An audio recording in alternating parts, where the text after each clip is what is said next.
하나님의 말씀은 시편 1편 1절부터 3절까지 말씀입니다. 구약성경 책 805쪽 되겠습니다.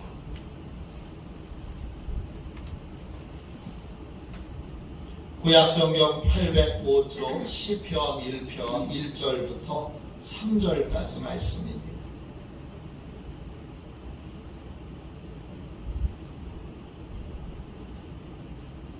우리 1절부터 3절까지 우리 같은 목소리로 함께 귀한 하나님의 말씀을 읽도록 하겠습니다. 같이 함께 읽겠습니다. 복 있는 사람은 악인들의 꾀를 따르지 아니하며 죄인들의 길에 서지 아니하며 오만한 자들의 자리에 앉지 아니하고 오직 여호와의 율법을 즐거워하여 그의 율법을 주야로 묵상하는도다. 그는 시냇가에 심은 나무가 철을 따라 열매를 맺으며 그 잎사귀가 마르지 아니함 같으니 그가 하는 모든 일이 다 형통하리로다. 아멘. 형통의 약속, 형통의 약속, 이런 제목으로 같이 함께 은혜를 나누겠습니다. 그리스도인은 누굽니까? 뮤지컬 영화 레미제라블, 이 영화에 나오는 주인공 장발장은 회심을 한 이후에 유혹의 순간이 찾아올 때마다 자신이 누구인지를 질문합니다. Who am I? 나는 누구인가? 회심한 이후 장발장은 새로운 도시에서 새로운 이름을 가지고 새로운 신분으로 살아갑니다. 그가 도착한 도시는 몽트레유 쉐르메르라고 하는 도시입니다. 이 도시에 도착했을 때 시청에 불이 납니다. 장발장이 뛰어들어가서 그 지역의 헌병대장의 아들을 구해냅니다. 그걸 계기로 장발장은 그 도시 전체 사람들에게 신뢰를 받습니다. 아무도 장발장에게 통행증을 보자고 하는 사람이 없습니다. 신뢰를 받게 된 장발장은 미리엘 신부에게 받은 은그릇을 팔아서 사업을 시작합니다. 기발한 아이디어로 사업에 큰 성공을 거둡니다. 그는 자신이 번 돈을 가난한 사람들에게 기쁨으로 나눠줍니다. 지역 사람들은 그를 존경하게 되고 그를 마들렌이라는 새로운 이름으로 부르게 됩니다. 도시를 새롭게 변화시켰다는 그러한 평가를 받으며 장발장은 도시에 온 지 5년 만에 시장으로 그렇게 지지를 받아서 임명을 받게 됩니다. 그런데 장발장의 인생이 새로운 경찰서장이 부임하면서 달라지게 됩니다. 1823년도 장발장이 쿨론 감옥에 있을 때 교도관으로 있던 자베르가 이 도시의 경찰서장으로 부임하게 됩니다. 자베르는 장발장을 의심합니다.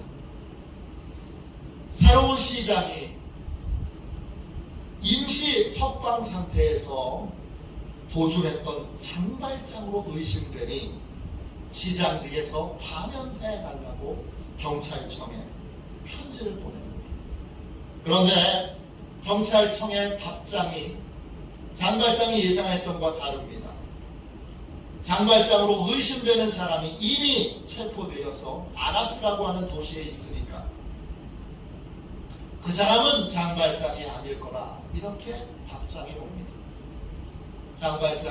자베르는 장발장을 의심했다는, 새로운 시장을 의심했다는 그러한 죄책감으로 시장한테 가서 자신의 실수를 용서해달라고 구합니다. 자베르의 이야기를 듣고 장발장은 자기가 아닌 다른 누군가가 자기로 오해를 받아서 죄수로 잡혀 있다는 사실을 알게 됩니다. 그는 그 순간 갈등합니다. 진실을 밝히고 지금 누리고 있는 모든 혜택을 포기할 것인가, 아니면 진실을 밝히지 않고 지금 누리고 있는 이 모든 혜택을 그냥 누릴 것입니다. 이 갈등 앞에서 그는 십자가 앞으로 나아갑니다. 그리고 무릎을 꿇고 십자가 앞에서 다음과 같은 질문을 합니다. Who am I? 나는 누구인가? 나는 누구인가? 자신이 침묵하면 현재 누릴 수 있는 이 편안한 인생을 누릴 수 있지만, 자신이 침묵하면 하나님은 떠나실 것이고, 하나님이 떠나신다면 결국 나는 옛날로 그 비참했던 삶으로 돌아갈 수밖에 없다는 걸 깨닫게 됩니다. 그래서 그는 모든 것을 잃어버릴 각오를 하고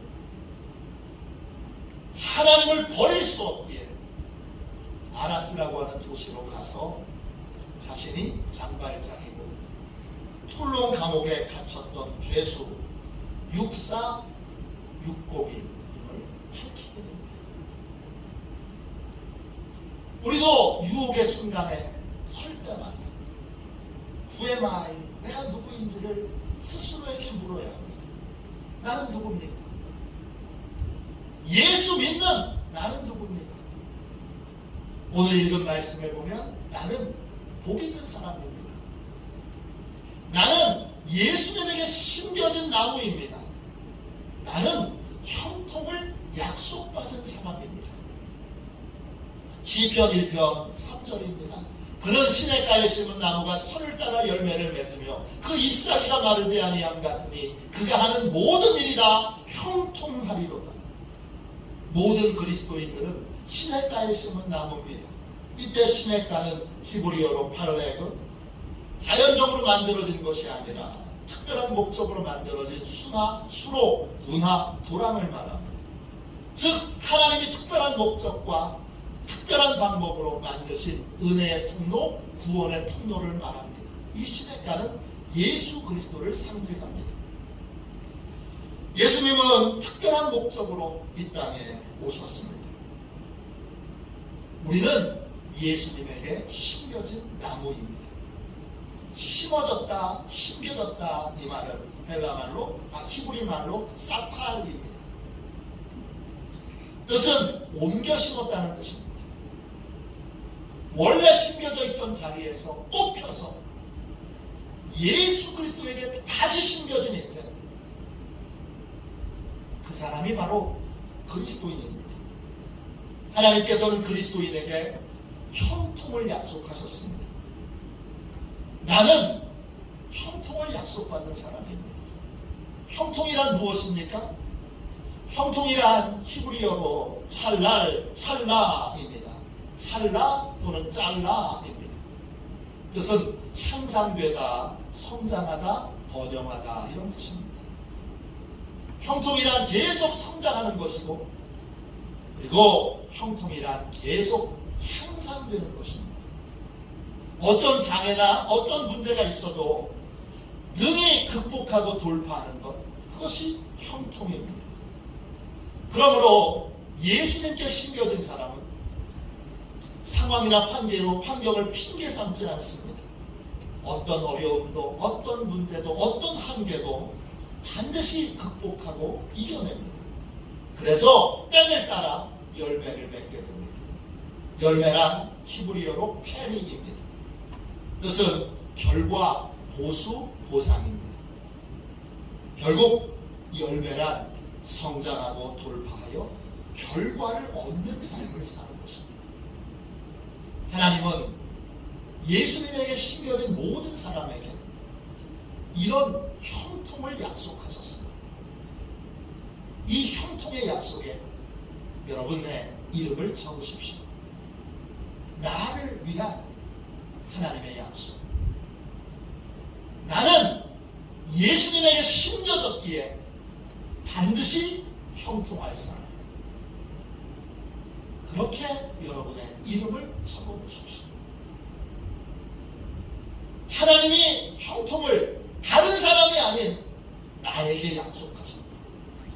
나는 어떤 순간에도 어떤 상황에도 계속 성장할 것이고 계속 발전할 것이고 어떤 한계도 어떤 문제도 어떤 어려움도 반드시 돌파할 것이다. 왜? 하나님이 그렇게 약속해 주셨기 때문입니다. 그런데 이 형통의 약속이 이루어지려면 우리가 해야 될 것이 있습니다. 우리가 해야 될 것이 1절과 2절에 나오는데 이번 주와 다음 주에 한 절씩 살펴보겠습니다. 형통의 약속이 이루어지기 위해 우리가 해야 될 것이 있습니다. 무엇입니까? 제일 먼저는 형통의 장애물을, 형통의 방해물을 제거해야 합니다.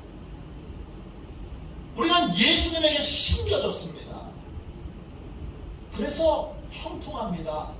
우리가 형통할 수 있는 이유는 예수님으로부터 귀하고 복되고 좁은 것을 공급받기 때문입니다. 그런데 예수님에게 심겨지기 전에 우리에게는 과거의 습관도 가지고 있습니다. 이전에 해왔던 방식, 이전에 살아왔던 방식, 이전에 결정해왔던 방식이 우리에게 남아 있습니다. 우리는 옛날부터 해왔던 대로 그대로 하려고 하는 그러한 관성이 계속해서 우리의 삶에 작동되고 있습니다. 형통한 삶을 살려면 예수님에게 이제 새롭게 옮겨 심겨졌기에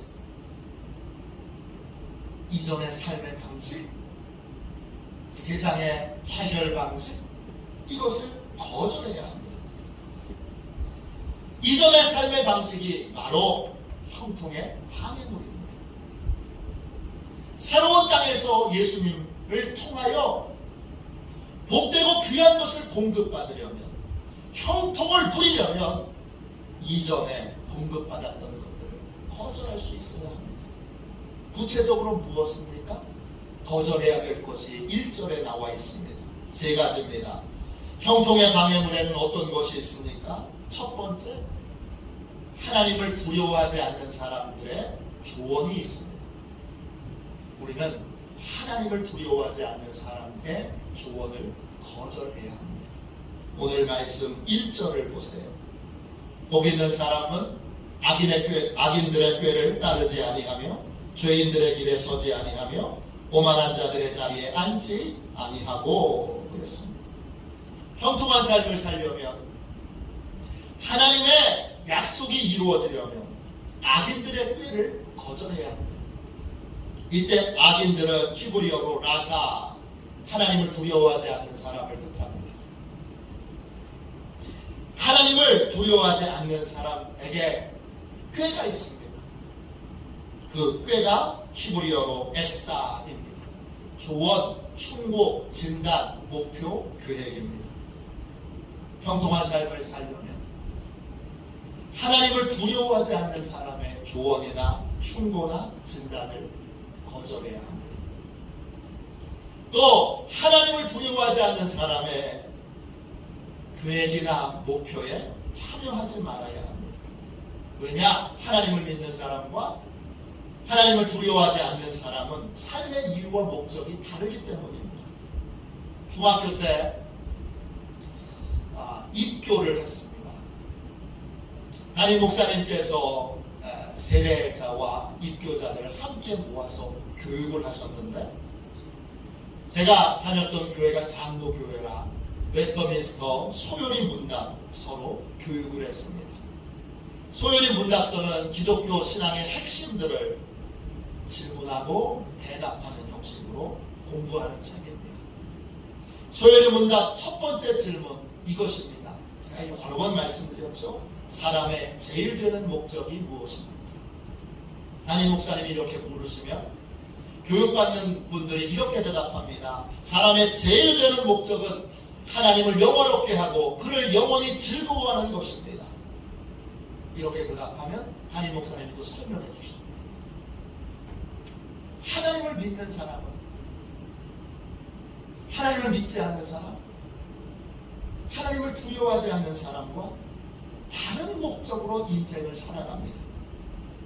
하나님을 믿는 사람의 목적은 하나님을 영화롭게 하는 것이고 하나님이 맡기신 것을 영광스럽게 여기고 하나님의 맡기신 것을 기뻐하고 즐거워하는 것입니다. 나의 유익이나 나의 편안함을 위해 사는 것이 아니라 하나님의 뜻을 이루기 위해 사는 삶, 하나님을 기쁘시게 하기 위해 사는 삶, 이것이 바로 하나님을 믿는 사람의 삶의 목적입니다. 이 목적의 삶을 살려면, 이 목적에 맞춰서 인생을 살려면 하나님을 두려워하지 않는 사람의 조언, 충고, 진단, 삶의 목적, 계획을 여러분 거절할 수 있어야 합니다. 20대 후반에 직장에 다니는 청년에게 인생의 목적이 뭐냐 이렇게 질문을 했습니다. 그랬더니 이 청년이 현실적인 대답을 합니다. 40살이 되기 전에 빌딩 하나 갖는 게 제 인생의 목적입니다. 그래서 제가 다시 물었습니다. 빌딩을 산 다음에는 뭐 할 건데? 그러니까 이렇게 대답합니다. 그 다음에는 매월 월세가 나오니까 돈 걱정해서 해방되는 거죠. 처음에는 돈을 빌려 빌딩을 사야겠지만 월세로 이자를 받고 그것으로 생활도 하게 되는 거죠. 이 청년은 40세 이후에 돈 걱정 없는 인생을 살기 위해 직장 생활을 하면서 틈틈이 부동산 정보를 엄청나게 수집하고 있습니다. 수시로 서울과 근교에 있는 곳을 답사하면서 열심히 살고 있습니다.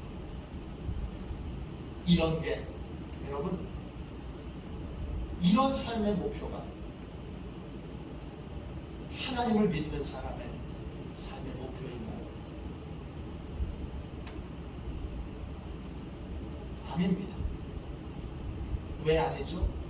이런 목표에는 하나님을 의지하거나 하나님의 은혜를 구하거나 하나님을 두려워하는 것이 하나도 없습니다. 이런 목표는 하나님을 두려워하지 않는 사람의 목표입니다. 하나님의 도움 없이도 얼마든지 잘 먹고 잘 살 수 있고 편안하게 살 수 있다는 생각에 기초한 목표입니다. 형통한 삶을 살면 하나님을 두려워하지 않는 사람의 조언과 계획을 온전히 거절해야 합니다. 하나님을 믿고 의지하며 새로운 인생의 계획과 목표를 세워야 합니다. 그것은 하나님의 뜻을 이루는 것이고 하나님을 기쁘시게 하는 것입니다. 그렇게 될 때에 형통의 약속이 이루어집니다. 두 번째, 형통한 삶을 위해 무엇을 거절해야 할까요? 하나님의 말씀에 어긋나는 해결 방법을 거절해야 합니다. 시편 1편 1절을 다시 읽겠습니다. 복 있는 사람은 악인들의 꾀를 따르지 아니하며 죄인들의 길에 서지 아니하며 오만한 자들의 자리에 앉지 아니하고. 하나님이 약속하신 형통의 삶을 살려면 죄인들의 길에 서지 말아야 합니다. 죄인이라는 말은 히브리어로 차타입니다. 죄만은 사악한 이런 뜻도 있지만 어떤 뜻이 있느냐? 위법한 범죄자 이런 뜻도 있습니다. 죄인이란 두려움 없이 하나님의 법을 어기고 위반하는 사람을 뜻합니다. 그 죄인의 길에서, 그 길이라는 말은 히브리어로 데렉입니다. 뜻은 길, 방법, 수단, 행위, 과정입니다. 죄인의 길이란 하나님의 법을 어기는 해결 방법을 말합니다. 하나님의 법을 어기고 이렇게 하면 해결돼 라고 하나님의 법을 어기는, 수시로 어기는 사람들의 조언, 그것이 바로 죄인의 길입니다. 하나님이 약속하신 형통의 삶을 살려면 하나님의 말씀에 어긋나는 해결의 방법을 거절해야 합니다. 당장은 효과 있어 보일지도 모릅니다. 당장은 그렇게 하면 좀 숨을 쉴 것 같습니다. 그러나 하나님의 방법에 어긋나는 해결의 방법을 택하는 건 하나님 버리고 우상을 택하는 것입니다. 솔로몬은 지혜의 왕으로 정말 탁월한 사람이었습니다. 그는 하나님께 성전을 지어 바쳤습니다. 그런데 말년은 어떻습니까? 그는 하나님의 말씀을 겸손히 따르기보다 외교적인 핑계로 인간적인 방법, 인간적인 지혜를 동원합니다. 그래서 그는 수많은 이방 여인들과 결혼을 합니다. 그 결과 나라 전체가 우상숭배로 가득 찬 땅이 되어버립니다. 결국 솔로몬 이후에 나라는 둘로 나눠집니다.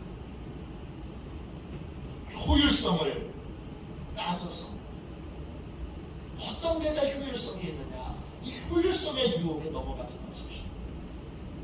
예수님께 심어진 인생은 효율성의 유혹을 거절합니다. 언제 어디서나 하나님의 말씀 위에 선 인생만 든든히 섭니다. 구약에서 복이란 말은 히브리어로 바라크입니다. 이 말은 너무나 좋은 뜻인데 이때 복은 이론적인 복이 아니라 실제적인 복입니다. 조금 얻는 복이 아니라 풍성하게 얻는 복입니다. 잠시 얻는 복이 아니라 영원히 지속되는 복입니다. 우연히 오는 복이 아니라 확실하게 오는 복입니다. 또 축복하면 축복하는 대상이 복을 받는 그러한 복입니다. 이 복을 받으려면 바라크에겐 또 다른 뜻이 있는데 무릎을 꿇다 이런 뜻이 있습니다. 이 복을 받으려면 우리는 반드시 하나님께 무릎을 꿇어야 합니다. 하나님의 말씀을 따라 인생을 살아야 합니다. 그러므로 예수님께 심겨진 인생, 형통을 약속받은 인생은 반드시 하나님의 말씀을 기준 삼아 하나님의 말씀을 따르는 삶을 살아야 합니다. 하나님의 말씀에 위법한데 해결의 방법처럼 보인다면 그 유혹을 거절해야 합니다. 그래야 형통의 삶을 살 수 있습니다. 마지막 세 번째, 형통한 삶을 위해 무엇을 거절해야 합니까? 교만한 사람들과 어울려 지내는 것을 거절해야 합니다. 여러분 1절 말씀을 다시 읽겠습니다. 복 있는 사람은 악인들의 꾀를 따르지 아니하며 죄인들의 길에 서지 아니하며 오만한 자들의 자리에 앉지 아니하고 그랬습니다. 형통한 삶을 살려면 하나님의 형통의 약속이 이루어지려면 오만한 자의 자리에 앉지 말아야 합니다. 오만하다 이 말은 히브리어로 루츠입니다. 뜻은 조롱하다, 비웃다 이런 뜻입니다. 누구를 조롱합니까? 하나님을 조롱하고 또 성실하고 친실한 사람들을 조롱합니다. 오만한 오만한 자의 자리에 앉는다는 건 하나님과 친실한 사람들을 비웃고 에이 저 바보 같은 사람, 저 멍청이들 그렇게 비웃고 조롱하는 모임에 참여하는 것을 말합니다. 형통의 약속을 받은 사람은 이런 모임에 참석하지 않습니다. 왜냐? 교만은 전염되기 때문입니다. 조롱도 전염되기 때문입니다. 여러분, 교만하여 다른 사람들을 한없이 깔보고 무시하고 그리고 한없이 조롱하는 그러한 모임에는 참여하지 마십시오. 또 그러한 유튜브는요 보지 마십시오. 그거 다 가짜입니다. 존중하는 사람을 만나십시오. 존경하는 사람을 만나십시오. 인정하는 사람을 만나십시오. 조롱하고 깔보고 무시하는 거 듣고 있으면 재밌습니다. 그처럼 재밌는 게 없습니다. 그러니까 유튜브들이 돈을 많이 벌려고 사람들에게 관심을 많이 쓰려고 수많은 사람들을 조롱하고 수많은 사람들을 깔보고 수많은 사람들을 모아가고 짓밟습니다. 그 사람이 정치적으로 보수이든 진보이든 진보에서도 깔보는 일을 하는 사람이 있고 보수에도 깔보는 일을 하는 사람들이 있습니다. 그런 유튜브에는 참여하지 마십시오. 그러면 어떤 병이 드느냐? 세상 모든 게 다 쉽습니다. 세상 모든 게 다 정말 하찮습니다. 근데 여러분 실제가 진짜 그렇습니다. 그 사람들의 말을 들어보면 그렇게 쉬운 게 없어요. 그 쉬운 걸 못해. 그 바보 같은 걸 못해. 인생이 정말 그렇게 쉬운가요? 자연스럽게 우리도 모르게 정치평론이라고. 왜 정치평론이 이 조그만 나라에 그렇게 많습니까? 라디오만 틀면, 텔레비전만 틀면 정치평론하는 사람들이 튀어나와서 온갖 깔보고 무시하고 업신여기는 말들을 쏟아냅니다. 근데 그 말을 계속 듣고 있으면 나도 깔보는 사람, 무시하는 사람 되어 있습니다. 여러분, 비웃고 조롱하는 사람의 뿌리는 교만입니다. 교만이 왜 교만합니까? 눈이 가려져서 자기가 보이질 않는 겁니다. 하나님의 관점에서 내가 보이지 않으니까. 그러니까 내가 하나님 꼭대기에 올라가서 교만하여 사람들을 조롱하고 비판하는 것입니다. 하나님의 은혜 없이는 내 안에 선한 것이 하나도 없다는 사실을 이 사람은 모릅니다. 성경은 선한 것이 하나도 없는 것이 우리라고 하는 것을 명백하게 알려주고 있습니다. 겸손하다는 건 특별히 나를 낮추는 것이 아니라 본래의 내 모습을 바로 보는 겁니다. 하나님의 은혜를 얻을 수 있는 유일한 길은 겸손뿐입니다. 신학자 어거스틴은 이런 말을 했습니다. 천사를 마귀로 만드는 것은 교만이며 인간을 천사로 만드는 것은 겸손이다. 겸손은 모든 미덕의 바구니다. 그렇습니다. 어거스틴 자신도 교만을 경계하며 평생 겸손하게 살려고 노력했습니다. 그의 제자 중에 레이나라고 하는 제자가 있습니다. 하루는 어거스틴이 급해서 레이나를 찾는데 레이나가 대답을 안 합니다. 여보게, 레이나 방에 있는가? 그리고 막 두드리는데 아무리 불러도 레이나가 대답을 안 합니다. 갑자기 신경질이 난 어거스틴이 방문을 퍽 엽니다. 그런데 그 순간 레이나는 간절히 하나님께 기도하고 있습니다. 기도하느라 스승의 말을 듣지 못했던 것입니다. 그 모습을 보고 어거스틴은 레이나가 기도가 끝나기를 기다렸다가 레이나에게 이런 부탁을 합니다. 이보게, 내가 자네에게 못한 부탁이 있네. 지금 당장 내 목을 밟으면서 이렇게 외쳐주게. 이 교만한 어거스틴아, 이 교만한 어거스틴아, 이 교만한 어거스틴아, 이렇게 제발 외쳐주게. 어거스틴은 교만에 사로잡혀서 순간적인 화를 참지 못했던, 자신을 부끄럽게 여기고 반성했던 것입니다. 형통한 삶을 살려면 교만을 경계하고 교만이 전염될 수 있는 자리를 거절할 수 있어야 합니다. 하나님의 은혜를 떠나서는 우리는 다 먼지덩어리와 같기에 언제나 우리는 겸손한 상태로 하나님의 도움을 받아야 합니다. 그래야 하기에 우리는 교만한 자와 교만한 자들이 있는 것을 거절할 수 있어야 합니다. 모든 그리스도인들은 예수님에게 심겨져 있는 사람들입니다. 이런 사람들에게 하나님은 형통을 약속하셨습니다. 나는 하나님께 형통을 약속받은 사람입니다. 형통의 약속이 이루어지려면 내가 해야 될 일이 있습니다. 제일 우선되는 건 형통의 방해물을 거절하는 것입니다. 하나님을 두려워하지 않는 자의 조언 거절해야 합니다. 하나님의 말씀에 어긋나는 해결 방법 거절해야 합니다.